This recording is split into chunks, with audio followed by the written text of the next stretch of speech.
యాంటికబ్బా BJP వాళ్ళు doubt వస్తుంది, పెళ్లి కార్డు ఇవ్వడానికి షర్మిల రాకపోయి జగన్ వ్యాఖ్యలు, ఆమె వస్తానంటున్నానని తెలిపిన సీఎంఓ అధికారి ఇప్పుడు ఎందుకులే అన్న సీఎం స్పందనతో షాక్, అక్కడ ఉన్న నేతలు అవాక్కు.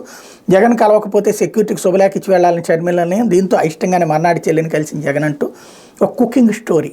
ఏదో జగన్ షర్మిలను వద్దన్నాడు, అక్కడ చివరికి షర్మిల వచ్చేస్తుందని తెలిసేటప్పటికి అప్పుడు ఇస్తున్నారు అన్నటువంటిది. దీన్ని ఎవడు ఖండిస్తారు? సీఎంఓ అధికారులు ఇప్పుడు ప్రెస్ మీట్ పెట్టి ఖండించాలి, అది వాళ్ళ చట్ట నిబంధనల ప్రకారం కుదరదు. జగన్ ఖండించాలి, జగన్ ప్రత్యేకించి దీనికోసం ఆంధ్రజ్యోతి గురించి ఖండించడం.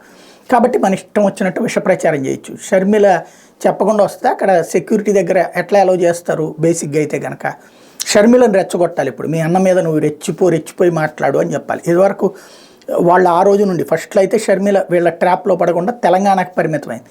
కానీ తెలంగాణలో ఎప్పుడైతే రేవంత్ రెడ్డి పక్కన పెట్టించే ప్రయత్నం చేస్తున్నాడు, కాంగ్రెస్ అధిష్టానం కూడా పక్కన పెట్టించే ప్రయత్నం చేస్తుంది. మళ్ళీ షర్మిలని వీళ్ళే వార్తల ద్వారా కన్విన్స్ చేశారు, డైరెక్ట్గా కూడా కన్విన్స్ చేసి ఉండొచ్చు. నువ్వు ఆంధ్రాకి వెళ్ళు, నీకు బాగా వాల్యూ పెరిగిపోతుంది. వాస్తవంగా షర్మిలకి వాల్యూ పెరుగుతుందా? ఇంతకుముందు వైఎస్ కుటుంబ అభిమానుల్లో ఉన్నటువంటి వాళ్ళలో 70-80% మంది ఇప్పుడు షర్మిల అంటే విరక్తి చెందుతారు. ఒక 20% మంది మనకెందుకులే, వాళ్ళ కుటుంబం వాళ్ళు చూసుకుంటారులే అని వదిలేస్తారు. పాజిటివ్గా ఉండేటువంటి వాళ్ళ సంఖ్య అస్సలు ఉండదు అక్కడ. ఇది కామన్ సెన్స్.